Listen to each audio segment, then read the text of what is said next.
ಏನೋ ವಿಷಯ cigarette drinks ಬಗ್ಗೆ ಬಂತು, ಸಡನ್ ಆಗಿ ಇದಂದ್ರು ತಂದು ಕೊಟ್ರು, ನೋಡು ಒಂದು ಪಫ್ ಕೊಡಿ, ಒಂದು ಡ್ರಿಂಕ್ ಕೊಡಿ, ನೋಡಿ ಇದು ಸಿಗರೇಟು ಇದಕ್ಕೋಸ್ಕರ ಮಾಡ್ತಾರೆ.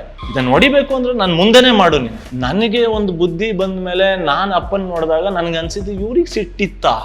ಅವರೇ ಹೇಳ್ತಾ ಇದ್ರು, ಹೌದು ನನಗೆ ಎಸ್ ಇದು ನಾನು ಮಾಡಬಲ್ಲೆ, ಹಿಂಗೆ ಮಾಡಬಲ್ಲೆ, ಹಂಗೆ ಮಾಡಬಲ್ಲೆ ಅಂದ್ರೆ ಒಂಚೂರು ಅಹಂ ಬಂದಿತ್ತು. ಇವಾಗ ನಾನು ಅದೇ ಹೇಳಿದ್ನಲ್ಲ, ಬುದ್ಧಿ ಬಂದ ಮೇಲಿಂದ ನೋಡಿದಂಥ ಅಪ್ಪ, ಅಯ್ಯೋ ಒಂದು ಚೂರು ಕೋಪ ಇಲ್ಲ. ಒಂದೇ ದಿವಸ ನಾನೇನೋ ತಪ್ಪು ಮಾಡಿದ್ರಿಂದ ಬಂದು ಹೊಡೆದ್ರು, ಆವತ್ತು ಇದಾಯ್ತು ಅನ್ನೋದು ಬಿಟ್ಟರೆ, ಆವತ್ತು ಕೋಪ ಬಿಟ್ರೆ ನಾವು ಕೋಪನೇ ನೋಡಿಲ್ಲ. ಏನು ತಪ್ಪು ಮಾಡಿದ್ರಿ ನೀವು? ಇಂಥ ಒಂದು ಪರಿಸರ, ಇಂಥ ಒಂದು ಶುದ್ಧವಾದ ವ್ಯಕ್ತಿತ್ವ ಇವೆಲ್ಲ ಇದ್ದಂಥ ಕಾಶಿನಾಥರ ಬಗ್ಗೆ ಹೊರಗಡೆಗೆ ಅವ್ರು ಸ್ವಲ್ಪ ಕಂಜೂಷಿ ಅಂತ ಒಂದು ವಾತಾವರಣ ಇದೆ. ಅದ್ರ ಬಗ್ಗೆ ಏನು ಹೇಳಲಿಕ್ಕೆ ಇಷ್ಟ? ಬಂದ ಕಣ ಹಿಂಗೆ ಒಂದು ಮನೆಯ ಬೆಲ್ ಹೊಡೆದೆ, ನಾ ಯಾರೋ ಬರ್ತಾರೆ ಅಂತ ಅನ್ಕೊಂಡೆ, ಯಾರೋ ಕಿಟಕಿಯಿಂದ ಬಂದು ಕಬರ್ಗಟ್ ನನ್ನ ಮಗನ ಥರ ಹಿಂಗೆ ನೋಡಿದ್ರೆ ಅವನೇ ಕಾಶಿನಾಥ್. ಇದು ನನ್ನ ಫ್ರೆಂಡ್ ನನ್ನ ಹತ್ರ ಹೇಳ್ತಾ ಇರೋದು ನಮ್ಮ ಅಪ್ಪನ ಬಗ್ಗೆ.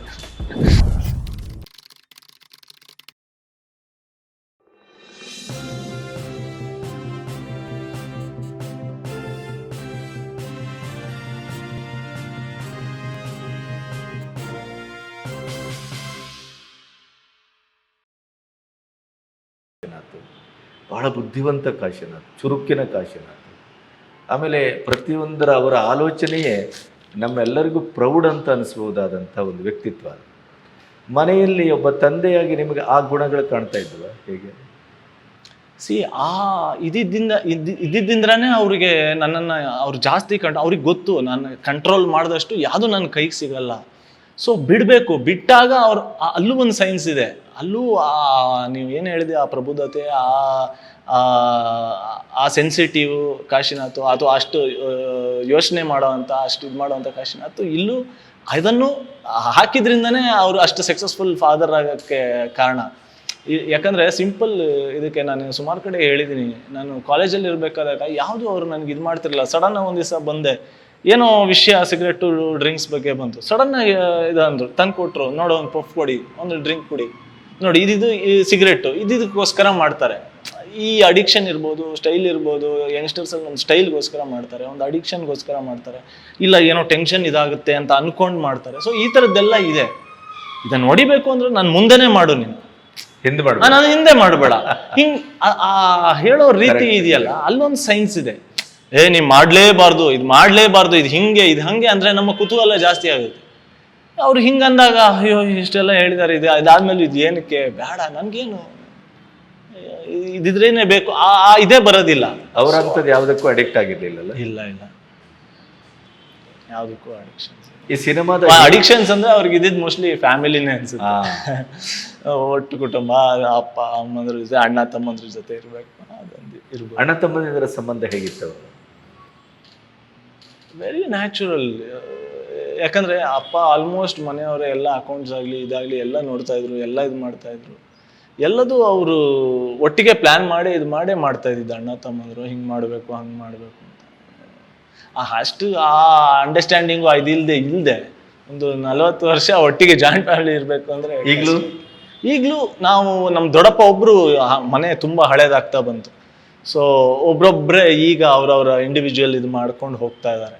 ಸೊ ಇನ್ನು ಅದು ಒಂದೋ ಹೊಡೆದು ಕಟ್ಟಬೇಕು, ಇಲ್ಲ ರಿನೋವೇಷನ್ ಕಷ್ಟ. ಅಷ್ಟು 55-60 ವರ್ಷ. ಸೊ ಹೊಡೆದೇ ನೆಕ್ಸ್ಟ್ ಏನಾರ ಮಾಡಬೇಕಾಗುತ್ತೆ. ನಿಮಗೆ ಒಬ್ಬ ಸಿನಿಮಾದ ಹೀರೋ ಆಗಿ ಹೊರಗಡೆ ಅವರ ಸಿನಿಮಾಗಳ ಜನಪ್ರಿಯತೆ, ಕಾಶಿನಾಥ್ ಅನ್ನುವಂಥ ಒಂದು ಫ್ರೇಮು, ಅವರಿಷ್ಟು ಸರಳವಾಗಿರಲಿಕ್ಕೆ ಬದುಕ್ತಾ ಇದ್ರು.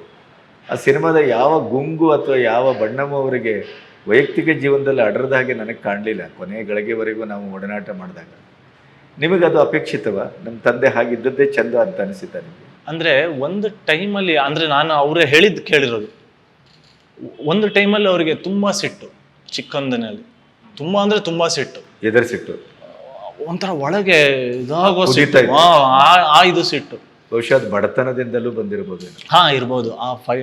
ಬಡತನ, ಇದು ಏನೋ ಹೋರಾಟ, ಇದಾಟ. ಆ್ಯಂಡ್ ನಮ್ಮ ತಾತನಿಗೆ ಸ್ವಲ್ಪ ಇದು ಹತ್ವಾರರು, ಕುಂದಾಪುರದ ಹತ್ವಾರರು ಅಂದರೆ ಅವ್ರ ಮಾತೆ.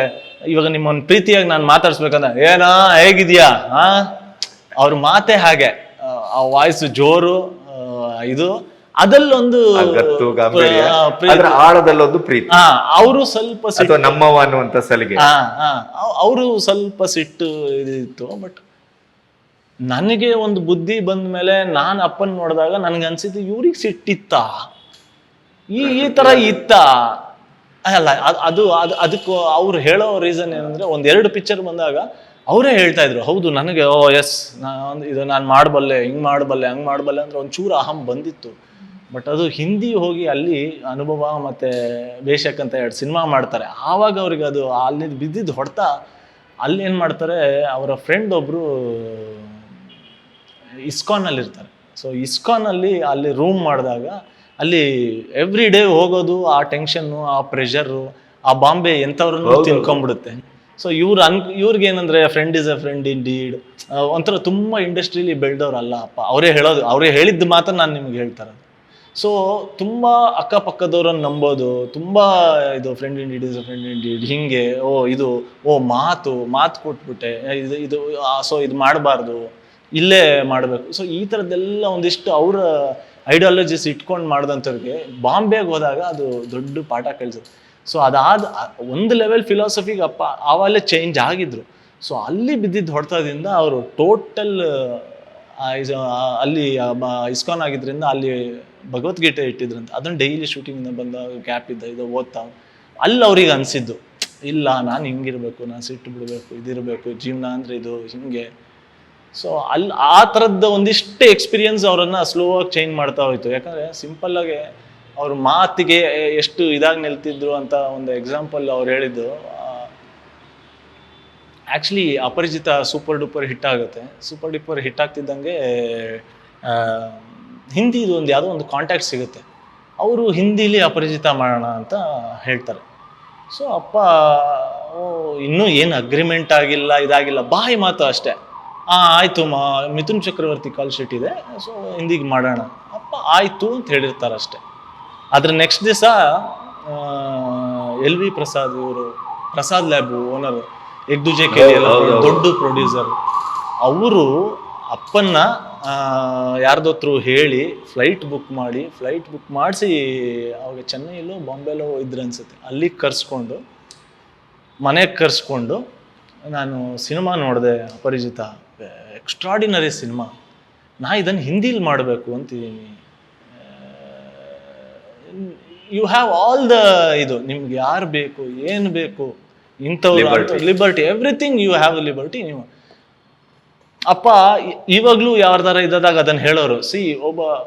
ಒಬ್ಬ ನಾರ್ಮಲ್ ಜಗತ್ನಲ್ಲಿ ಬೆಳೆದ ಇದು ಮಾಡೋದವನಾಗಿದ್ದಿದ್ರೆ, ಅದಕ್ಕಿಂತ ಇಲ್ಲಿ ಇದಿದು, ಓಕೆ ಇಲ್ಲಿ ಮಾಡ್ಬಿಡೋಣ.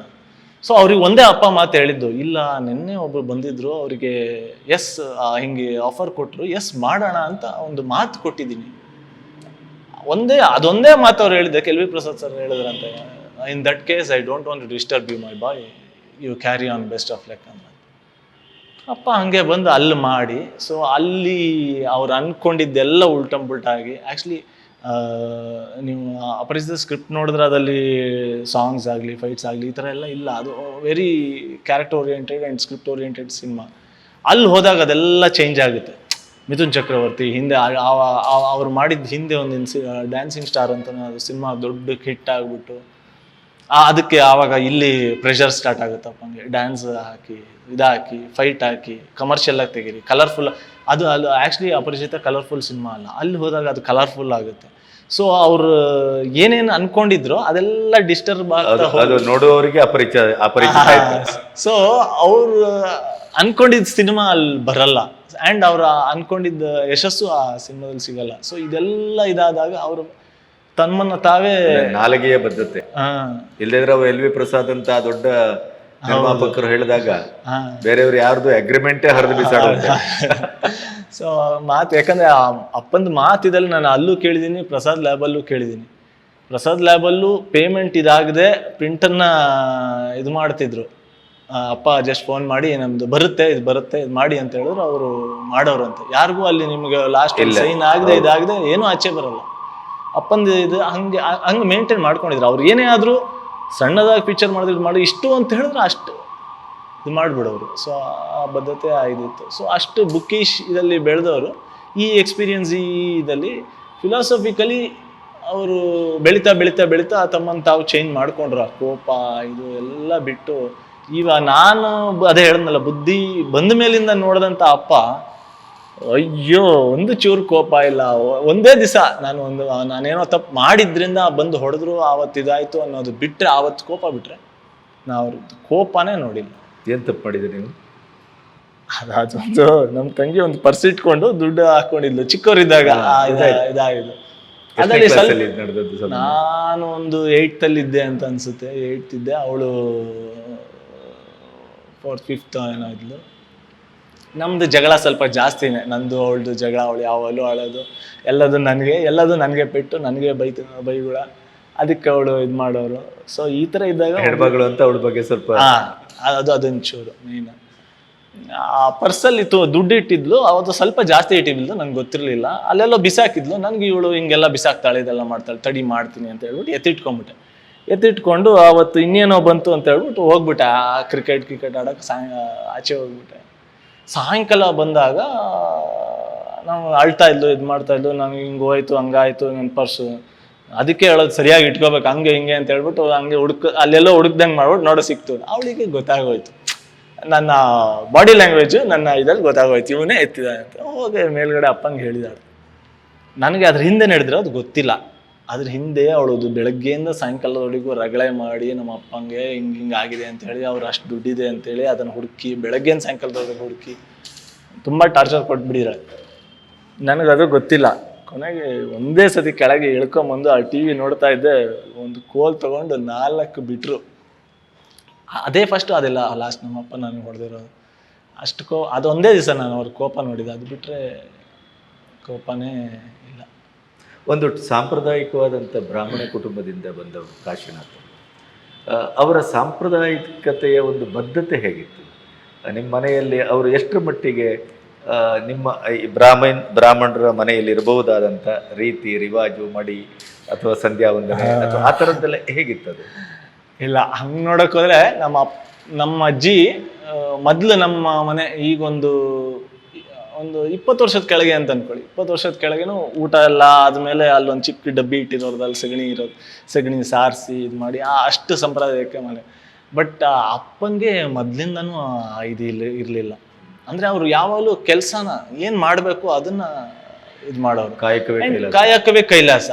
ಮತ್ತು ಯಾರಿಗೂ ಏನು ತೊಂದರೆ ಮಾಡಲಿಲ್ಲ, ಯಾರಿಗೂ ನಾನು ಏನು ಇದು ಮಾಡಲ್ಲ ಅಂತ ಒಳಗೆ ಗೊತ್ತಿರೋರಿಗೆ ಏನಕ್ಕೆ ಇದು ಬೇಕು? ಇವಾಗ ನಾನು ಒಬ್ನಿಗೆ ಏನು ತೊಂದರೆ ಮಾಡಲ್ಲ, ಏನು ಇದು ಮಾಡಲ್ಲ, ನನ್ನ ಪಾಡಿಗೆ ನಾನು ಇರ್ತೀನಿ ಅಂತ ಅಷ್ಟು ಕಾನ್ಫಿಡೆನ್ಸ್ ಅವ್ರಿಗೆ. ಸೊ ಅವರು ದೇವರು ಇದು ಎಲ್ಲದೂ ಅವ್ರ ಕೆಲಸ, ಅವ್ರ ವರ್ಲ್ಡು ಇದು ಅಷ್ಟೇ. ಬಿಟ್ಟರೆ ಒಂದು ಪೂಜೆ ಮಾಡಬಾರ್ದು ಅಂತಲ್ಲ, ಅವ್ರು ಯಾವತ್ತೂ ಯಾರಿಗೂ ಪೂಜೆ ಮಾಡಬೇಡಿ ಅಥವಾ ದೇವ್ರನ್ನ ನಂಬೇಡಿ ಯಾವುದು ಹೇಳಿದ್ದಲ್ಲ. ಅವ್ರಿಗೊಂದು ಫೋರ್ಸ್ ಇದೆ ಅಂತ ಗೊತ್ತು. ಆ ಫೋರ್ಸನ್ನು ಅವರು ನೇಚರಲ್ಲಿ ಆ್ಯಂಡ್ ಅವ್ರ ಕೆಲಸದಲ್ಲಿ ನೋಡ್ತಿದ್ರು ಅಷ್ಟೇ. ನೇಚರನ್ನು ತುಂಬ ಬಿಲೀವ್ ಮಾಡೋರು, ಅಲ್ಟಿಮೇಟ್ ಫೋರ್ಸ್ ನೇಚರ್ ಅಂತ. ಅದು ಒಂದು ಇದೆ, ಗಾಡೆ. ಸೊ ಆ ಥರ ಅಷ್ಟೇ. ಬಿಟ್ಟರೆ ಸಾಂಪ್ರದಾಯಿಕ ವೈಸ್ ಯಾವುದು ಪೂಜೆ ಮಾಡಲೇಬೇಕು, ದೇವಸ್ಥಾನಕ್ಕೆ ಹೋಗಲೇಬೇಕು, ಸಂಧ್ಯಾ ವಂದನೆ ಮಾಡಲೇಬೇಕು, ಇದೆಲ್ಲ ಯಾವ್ದು ಜನಿವಾರ ಇತ್ತು. ಆ್ಯಂಡ್ ಒಬ್ಬ ಆರ್ಟಿಸ್ಟ್ ಆದಮೇಲೆ ಅದನ್ನು ಕಂಟಿನ್ಯೂಸ್ ಆಗಿ ಇದು ಇವಾಗ ಯಾವುದೋ ಒಂದು ಆ ಕ್ಯಾರೆಕ್ಟರ್ಗೆ ಅದು ತೆಗಿಲೇಬೇಕಾಗುತ್ತೆ. ಇವಾಗ ನಾನು ಅಷ್ಟೇ, ಶೂಟಿಂಗ್ ಹೋದಾಗ ತೆಗೆದು ಸೈಡ್ಗೆ ಇಡ್ತೀನಿ, ಮತ್ತೆ ಹಾಕ್ಕೊತೀನಿ. ಅದು ನಾವೇನು ಮಾಡೋದಕ್ಕೆ ಆಗೋದಿಲ್ಲ. ಅದಕ್ಕೆ ನಿಮ್ಮ ಅಜ್ಜಿದು ಆ ಥರದ್ದೇನು ಆಕ್ಷೇಪ ಆ ಥರ ಇರಲಿಲ್ಲ? ಇಲ್ಲ, ಅಷ್ಟು ಹೇಳೋರು ಹಿಂಗೆ ಮಾಡಬೇಕು ಹಂಗೆ ಮಾಡಬೇಕು ಅಂತ. ಬಟ್ ಅಪ್ಪ ಅದು ಯಾವುದು ಇವತ್ತು ಏನೋ ಇದು ಪೂಜೆ, ದೇವಸ್ಥಾನಕ್ಕೆ ಹೋಗ್ಬೇಕು ಅಥವಾ ತಿರುಪತಿಗೆ ಹೋಗ್ಬೇಕು ಅಥವಾ ಧರ್ಮಸ್ಥಳಕ್ಕೆ ಹೋಗ್ಬೇಕು, ಅವರು ಆ ಥರದ್ದು ಯಾವುದೂ ಇಲ್ಲ. ಇಲ್ಲ ಇಲ್ಲ ಇಲ್ಲ, ಅವ್ರ ಕೆಲಸ ಇದು, ನಾನು ಕರೆಕ್ಟಾಗಿದ್ದೀನಿ ಸಾಕು, ಆತ್ಮಶುದ್ಧವಾದ ಅಷ್ಟೇ. ಅಂತರಂಗ ಬಹಿರಂಗ ಏಕವಾಗಿದ್ದರೆ ಅಷ್ಟೇ. ಸೊ ಈಗ ಇಂಥ ಒಂದು ಪರಿಸರ, ಇಂಥ ಒಂದು ಶುದ್ಧವಾದ ವ್ಯಕ್ತಿತ್ವ ಇವೆಲ್ಲ ಇದ್ದಂಥ ಕಾಶಿನಾಥರ ಬಗ್ಗೆ ಹೊರಗಡೆಗೆ ಅವ್ರು ಸ್ವಲ್ಪ ಕಂಜೂಷಿ ಅಂತ ಒಂದು ವಾತಾವರಣ ಇದೆ. ಅದ್ರ ಬಗ್ಗೆ ಏನು ಹೇಳಲಿಕ್ಕೆ ಇಷ್ಟಪಡ್ತಾರೆ? ಅದು ಕಂಜೂಸಿ ಅನ್ನೋದನ್ನ ಆ್ಯಕ್ಚುಲಿ ಅಭಿನಯ ರಂಗ ನಾನು ಅಲ್ಲಿ ಕಾಶಿನಾಥ್ ಮಗ ಅಂತ ಅಲ್ಲದೆ ಮಾಡಿದ್ದು. ಅಲ್ಲಿ ಎಷ್ಟೋ ಹುಡುಗರು ಅಪ್ಪನ ಬಂದು ಮೀಟ್ ಮಾಡಿ, ನನ್ನನ್ನು ನೋಡಿಲ್ಲ ಅವರು, ಸದ್ಯಕ್ಕೆ ಆ ಇದಲ್ಲಿ ಸಿಕ್ಕಿಲ್ಲ. ಅಪ್ಪನ ಬಗ್ಗೆ ನಾರ್ಮಲ್ ಆಡಿಯನ್ಸ್ ಅವ್ರು ಏನಿದಲ್ಲಿ ಮಾತಾಡ್ತಾರೆ, ಹಿಂಗೆ ಬಂದ ಕಣ, ಹಿಂಗೆ ಒಂದು ಮನೆ ಬೆಲ್ ಹೊಡೆದೆ, ನಾ ಯಾರೋ ಬರ್ತಾರೆ ಅಂತ ಅನ್ಕೊಂಡೆ, ಯಾರೋ ಕಿಟಕಿಯಿಂದ ಬಂದು ಕಬರ್ಗಟ್ ನನ್ನ ಮಗನ ಥರ ಹಿಂಗೆ ನೋಡ್ದ, ನೋಡಿದ್ರೆ ಅವನೇ ಕಾಶಿನಾಥ್. ಇದು ನನ್ನ ಫ್ರೆಂಡ್ ನನ್ನ ಹತ್ರ ಹೇಳ್ತಾ ಇರೋದು ನಮ್ಮ ಅಪ್ಪನ ಬಗ್ಗೆ. ಬಂದ ಏನು ಅಂತ ಕೇಳಿದ್ರು, ಹಿಂಗೆ ಸಿನಿಮಾ ಮಾಡಬೇಕು ಇದು ಮಾಡಬೇಕು ಅಂತಿದ್ದೀನಿ. ಹೊಟ್ಟೆಪಾಡಿಗೆ ಏನು ಮಾಡ್ಕೊಂಡಿದ್ಯಾ, ಫಸ್ಟ್ ಹೊಟ್ಟೆಪಾಡು ನೋಡ್ಕೊ, ಆಮೇಲೆ ಸಿನಿಮಾ ಮಾಡು ಅಂದ. ಕೊನೆಗೆ ಇಲ್ಲ ಸರ್, ಅಟ್ಲೀಸ್ಟ್ ಸ್ಕ್ರಿಪ್ಟ್ ಬರೆಯೋದು ಹೆಂಗೆ, ಹೋಗೊಂದು ಸಿನಿಮಾ ನೋಡು, ಹೆಂಗೆ ಬರ್ದಿದ್ದಾನೆ ಕತೆ, ಹೆಂಗೆ ಬರ್ದಿದ್ದಾನೆ, ಇದು ಲಿರಿಕ್ಸ್ ಬರಿತೀನಿ ಸರ್. ಅವ್ನು ಲಿರಿಕ್ ಬರೆಯೋ ಹುಚ್ಚ, ಲಿರಿಕ್ ಬರಿತೀನಿ ಅಲ್ಲಿ ಹೋಗಿ ನೋಡು, ಒಂದು ಸಾಂಗ್ ನೋಡು, ಆ ಸಾಂಗ್ಗೆ ಆ ಲಿರಿಕ್ಸ್ ಬಿಟ್ಬಿಟ್ಟು ನೀನು ಅದಕ್ಕೆ ಒಂದು ಲಿರಿಕ್ಸ್ ಬರಿ, ಹಂಗೆ ಬರ್ತಾ ಹೋಗುತ್ತೆ, ಫಸ್ಟ್ ಹೊಟ್ಟೆಪಾಡು ನೋಡ್ಕೊ. ಹಂಗೆ ಅಂದ್ಬಿಟ್ಟು ಕಬರ್ಗೆಟ್ ನನ್ನ ಮಗನ ಥರ ಹೋಗ್ಬಿಟ್ಟ. ಅಂದರೆ ಅವ್ರ ಭಾಷೆ ಉತ್ತರ ಕರ್ನಾಟಕದವರು ಅವನು. ಸೊ ಬಟ್ ಅವನು ಹೇಳಿದ್ದು ಏನೋ ಇದಿತ್ತು, ಬಟ್ ಮಾಡ್ತೀನಿ ಬಿಡಲ್ಲ. ಸೊ ಈ ಥರ ಸುಮಾರು ವಿಷಯಗಳು, ಅಪ್ಪಂದ ವಿಷಯಗಳು ನನಗೆ ಗೊತ್ತಿಲ್ಲದೆ ಆ ಇದಲ್ಲಿ ಬಂದಿದೆ. ಅದ್ರಲ್ಲಿ ಒಂದು ಈ ಕಂಜೂಸ್, ಅದು ಏನಕ್ಕೆ ಬಂತು ಅಂತ ಇವತ್ತವರೆಗೆ ನನಗೆ ಗೊತ್ತಿಲ್ಲ. ಈ ಅಪ್ಪನ ಆ ಐಡಿಯಾಲಜಿ ಅರ್ಥ ಆಗದಿದ್ದವ್ರು ಮಾತ್ರ ಅದಕ್ಕೆ ಇನ್ನೊಂದು ಇಟ್ಟಿರೋ ಹೆಸರು ಕಂಜೂಸಿ ಅನ್ನೋದು. ಯಾಕೆ ಅಂತ ಸಿಂಪಲ್ ಆಗಿ ಹೇಳ್ತೀನಿ. ಅಪ್ಪ ಮಾಡ್ತಿದ್ದ ಟೈಮಲ್ಲಿ ಪ್ರೊಡಕ್ಷನ್ ಕಾಸ್ಟ್ ಒಂದೇ ಇರ್ತಾ ಇತ್ತು ಎಲ್ಲ ಸಿನಿಮಾದಲ್ಲಿ, ಕ್ಯಾಮ್ರಾ ಕಾಸ್ಟ್ ಒಂದೇ ಇರ್ತಾ ಇತ್ತು ಎಲ್ಲ ಸಿನಿಮಾದಲ್ಲಿ. ಒಂಚೂರು ಹೈಯರ್ ಎಂಡು ಒಂಚೂರು ಲೋವರ್ ಎಂಡು ಅದು ಇದ್ದೇ ಇರುತ್ತೆ. ಆಮೇಲೆ ಅವರು ಯೂಸ್ ಮಾಡ್ತಿದ್ದಂಥ ಆವಾಗ ಫಿಲಮ್ಸಲ್ಲೂ ಅಷ್ಟೇ, ಎಲ್ಲದೂ ಒಂದು ಸಿನಿಮಾ, ದೊಡ್ಡ ಸಿನಿಮಾದಲ್ಲಿ ಅಥವಾ ಚಿಕ್ಕ ಸಿನಿಮಾದಲ್ಲಿ ಆಗುವಂತ ಏಕ ಪ್ರಕಾರ ಇದ್ರ ಕಾಸ್ಟ್ ವೈಸ್ ಒಂದೇ ಇರ್ತಾ ಇತ್ತು. ಅವ್ರು ಸಿಂಪಲ್ ಆಗಿ ಏನ್ ಮಾಡ್ತಾ ಇದ್ರು, ಕಥೆನ ಅವ್ರು ಏನ್ ಬೇಕು ಅದನ್ನ ಒಂದು ಚೂರು ಇದಾಗದಿದ್ದಂಗೆ ಶೆಡ್ಯೂಲ್ ಅನ್ನು ಹಾಕೊಂಡು ಅದು ನನ್ಗೆ ಎಷ್ಟು ಬೇಕು ಇಷ್ಟೇ ಬೇಕು ಟೇಬಲ್ ಅಲ್ಲಿ ಅವ್ರು ಖರ್ಚು ಮಾಡ್ತಾ ಇದ್ರು. ಅನ್ನೆಸೆಸರಿ ಅಲ್ಲಿ ಖರ್ಚು ಮಾಡೋ ಬದಲು ನಾನು ಇಲ್ಲೇ ಎಲ್ಲ ರೆಡಿ ಮಾಡ್ಕೊಂಡ್ರೆ, ಇಲ್ಲೇ ಎಲ್ಲ ರೆಡಿ ಮಾಡ್ಕೊಂಡ್ರೆ ನನ್ನ ಪ್ರೊಡಕ್ಷನ್ ಹೌಸ್ ನನ್ನ ಜಾಬ್ ಉಳಿತಾಯ ಆಗುತ್ತೆ ಅಂತ ಅದಕ್ಕೆ ಎಫರ್ಟ್ ಹಾಕೋರು. ಅದಕ್ಕೆ ಎಫರ್ಟ್ ಹಾಕಿ ಸಿನಿಮಾಗೆ ಹೋಗೋರು. ಎಲ್ಲ ಸಿನಿಮಾ ನಡೀತಿದ್ದಂಗೆ ಅಲ್ಲೂ ಸಿನಿಮಾ ನಡೀತಾ ಇತ್ತು. ಸೊ ಅದಲ್ಲಿ ಕಂಜೂಸಿ ಎಲ್ಲಿ ಬಂತು ಅಂತ ನಂಗೆ ಗೊತ್ತಿಲ್ಲ. ವೈಯಕ್ತಿಕವಾಗಿ ನಿಮಗೆ ಏನು ಅನಿಸುತ್ತೆ? ನಿಮಗೆ ಬೇಕಾದ್ದೆಲ್ಲ ಕೊಡ್ತಾ ಇದ್ರ? ಇಲ್ಲ, ನಮ್ಮ ಫ್ಯಾಮಿಲಿಲಿ ಅಥವಾ ನಮ್ಮ ಹೋಲ್ ಕುಂದಾಪುರದಲ್ಲಿ ನೀವು ಕೇಳಿದ್ರೆ ಕಂಜೂಸಿ ಅನ್ನೋ ವರ್ಡೇ ಇಲ್ವೇ ಇಲ್ಲ. ನಂಗೆ ಇನ್ನೂ ಅದು ಅಂತೆಕಂತೆಗಳು ಒಂದೊಂದು ಹೊಡ್ತಿದ್ದಂಗೆ ಹೆಂಗೆಂಗೋ ಹೋಗುತ್ತೆ. ಈಗಲೂ ನಾನು ಅದೇ ನಮ್ಮ ಅಭಿನೇತರಂಗ ಟೈಮಲ್ಲಿ ಅಪ್ಪನ ಬಗ್ಗೆ ಎಲ್ಲ ಮಾತಾಡ್ತಾ, ಅವನು ಊಟಕ್ಕೆ ಎಲ್ಲ ಮನೆಗೆ ಶೂಟಿಂಗ್ ಗೀಟಿಂಗ್ ಅವ್ರು ಬಂದ್ಬಿಟ್ರೆ ಮನೆಯಲ್ಲೇ ಊಟ ಹಾಕ್ಸ್ಬಿಟ್ಟು ಸ್ವಲ್ಪನೇ ಕೊಡ್ತಿದ್ದ ಕಣ. ಇವತ್ತವರೆಗೂ ಆ ಥರ ನಡೆದಿದ್ದಿಲ್ಲ. ಯಾಕಂದ್ರೆ ನನ್ನ ನೆನಪು ಇರುವ ಪ್ರಕಾರ ಶೂಟಿಂಗ್ ಟೈಮಲ್ಲೆಲ್ಲ ನಮಗೂ ಖುಷಿ ಆಗ್ತಾ ಇತ್ತು. ಏನಕ್ಕೆ ಅಂತ ಹೇಳಿದ್ರೆ, ಶೂಟಿಂಗ್ ಊಟ ಬರುತ್ತೆ, ಪೂರಿ ಬರುತ್ತೆ, ದೋಸೆ ಬರುತ್ತೆ, ಇದು ಬರುತ್ತೆ ಅಂತ ನಮಗೆ ಚಿಕ್ಕ ಮಕ್ಕಳಿದ್ದಾಗ ನಮ್ಗೆ ಶೂಟಿಂಗ್ ಟೈಮಲ್ಲಿ ಅದು ನಾವು ಹೋಗಿದ್ದೇವಲ್ಲ, ನಾವು ಊಟ ಮಾಡಿದ್ದೇವೆ. ಹೌದು, ಇವನ್ ನಿಮ್ ಮನೆ ಬಂದಾಗ್ಲೂ ಚಾ ಕುಡೀರಿ, ಇದು ಕುಡೀರಿ, ಅದು ಕುಡೀರಿ ಅಂತ ಅದು ನಾವು ಒಟ್ಟು ಕುಟುಂಬ ಇದ್ದಿದ್ದರಿಂದ ಇವಾಗ ಅವ್ರ ಅಸಿಸ್ಟೆಂಟ್ಸು ಅದು ಇದು ಎಲ್ಲ ಇದ್ದಾಗ ಏನೇನಿರೋರು ಅದನ್ನ ಇದು ಮಾಡೋರು. ಬಿಟ್ರೆ ಇಂಡಸ್ಟ್ರಿಯಲ್ಲಿ ಅದೊಂಚೂರು ಇದಾಗಿದೆ. ಅದೇ ಆ ಐಡಿಯಾಲಜಿ ಅದನ್ನ ಮಾಡಕ್ ಆಗದಿದ್ದವರು ಅಥವಾ ಆ ತರ ಇರಕ್ ಆಗದಿದ್ದವರು ಅದಕ್ಕೆ ಇನ್ನೊಂದು ಕೊಟ್ಟಿದ್ದು ವರ್ಡ್ ಅದು ಕಂಜೂಸಿ ಇರ್ಬೋದು. ಬಟ್ ನನಗೆ ಅವೆಲ್ಲ ಮುಖ್ಯ ಅಲ್ಲ. ನನಗೆ ನಿಮ್ಮ ಒಬ್ಬ ಮಗನಾಗಿ ನೀವು ಹೇಳುದು ಬಹಳ ಇಲ್ಲ ಯಾವತ್ತೂ ಅವರು ನಮಗೆ ಅಂದ್ರೆ ಅನಾವಶ್ಯಕವಾಗಿ ಖರ್ಚು ಮಾಡಬೇಡಿ ಅಂತ ಹೇಳುವರು. ಬಹುಶಃ ನಮಗೆ ಪಾಕೆಟ್ ಮನಿ ಅಥವಾ ಹಂಗೆ ಅಂತ ಅವರಾಗೆ ಕೊಡ್ತಾ ಇದು ಮಾಡ್ತಿರಲಿಲ್ಲ. ಏನಾರ ಒಂದು ಬೇಕು ಅಂದಾಗ ಅದು ನಿಜವಾಗ್ಲೂ ಬೇಕು ಅಂತಿದ್ರೆ ಅದು ನಮಗೆ ಸಿಗೋದು, ಯಾವತ್ತೂ ಇದಿಲ್ಲ. ಬಟ್ ಆ್ಯಂಡ್ ಅವರು ನಮ್ಮನ್ನು ಬೆಳೆಸಿದ್ದು ಹೆಂಗೆ ಅಂತ ಹೇಳಿದ್ರೆ, ಅದು ಹೆಂಗೆ ಇದನ್ನು ನಾನು ತೊಗೊಂಡೆ, ಅದು ಅವರಿಂದ ಹೆಂಗೆ ಬಂತು ಗೊತ್ತಿಲ್ಲ ನನಗೆ. ನಾನು ಏನೇ ಒಂದು ಚಿಕ್ಕ ಒಂದು ಬುದ್ಧಿ ಬಂದ ಮೇಲೆ ನಾನು ದುಡಿಬೇಕು, ನಾನು ದುಡ್ದು ಆದ್ಮೇಲೆ ಇಂಥದ್ದನ್ನೆಲ್ಲ ತಗೋಬೇಕು. ಅಪ್ಪನ ದುಡ್ಡನ್ನು ಅಪ್ಪನ ಹೋಗಿ ಕೇಳಬಾರ್ದು. ಇದೆಲ್ಲ ಅದಕ್ಕೆ ಒಂದು ಫಸ್ಟ್ ವಾಚ್ ನಾನು ಪರ್ಚೇಸ್ ಮಾಡಿದ್ದು ನಾನು ಏನೋ ಮಾಡಿ ನಾನು ದುಡಿದ ಮೇಲೆ ನಾನು ಒಂದು ವಾಚ್ ಕಟ್ಟಿದ್ದು. ಸೊ ಆ ಥರ ಅವ್ರು ಬೆಳೆಸಿದ್ ನಮ್ಮನ್ನು ಹಂಗೆ, ಅದಕ್ಕೆ ಹೆಮ್ಮೆ ಪಟ್ಟಿರ್ಬೇಕು. ಅಲ್ವಾ? ಅದಾಗ್ಲಿ ಬೈಕ್ ಆಗಲಿ ಅದು ಹಂಗೆ ಒಂದೊಂದೇ ನಾನು ಇದು ಮಾಡಿದ್ಮೇಲೆ ಇದು ಮಾಡಿದ್ದು. ಅವ್ರು ನಮ್ಮನ್ನು ಬೆಳೆಸಿದ್ ಹಂಗೆ ಅಂತ ಹೇಳಿದ್ರೆ ಇದು ಯಾವುದು ಒತ್ತಾಯದಿಂದ ಇರಲಿಲ್ಲ, ಅದು ನಮಗೆ ಬರೋಂಗ ಮಾಡಿದ್ರು. ಅದು ಹೆಂಗೆ ಅಂತ ನನಗೂ ಗೊತ್ತಿಲ್ಲ. ಅದೇ ಅಲ್ಲೊಂದು ಸೈನ್ಸ್ ಇದೆ. ತಂಗಿಯಲ್ಲೂ ಈ ಗುಣ ಬಂದಿದೆಯಾ? ಅವಳು ಒಂಚೂರು ನನಗಿಂತ ಸ್ವಲ್ಪ ಜಾಸ್ತಿ ಖರ್ಚು ಮಾಡ್ತಾಳೆ. ಅಂದರೆ ತುಂಬ ಅನ್ನೆಸೆಸರಿ ಅವಳು ಖರ್ಚು ಮಾಡಲ್ಲ. ನಮ್ಮನೇಲಿ ಯಾರು ಅನ್ನೆಸೆಸರಿ ಸುಮ್ಮನೆ ಇದು ಖರ್ಚು ಮಾಡೋದು ಅಂತಿಲ್ಲ. ಆ್ಯಂಡ್ ನಮ್ಮನೇಲಿ ಎಲ್ಲ ಕೆಲಸಗಳು ನಾವು ನಮ್ಮ ಕೆಲಸಗಳನ್ನು ಮಾಡ್ಕೊಳ್ಳೋದು, ಯಾವುದು ಕೆಲಸಗಾರರ ಮೇಲೆ ಡಿಪೆಂಡ್ ಆ ಥರ ಇದಂತಿಲ್ಲ. ಆ culture ಬೆಳೆಯಲಿಲ್ಲ. ಇದೆಲ್ಲ ಇಲ್ದಿದ್ದಿಂದ ಇವೆಲ್ಲ ಒಂದೊಂದೇ ಬಂತು ಅಂತ ನನಗನ್ಸುತ್ತೆ. ಅದು ಯಾಕಂದರೆ ನನಗೆ ಹಿಂದಿ ನಂಗೆ ತುಂಬ ವೀಕು, ಬಟ್ ಹಿಂದಿಲಿ ಒಂದು ಪಾಠದ ಹೆಡ್ಲೈನ್ ಇವತ್ತು ಇದೆ.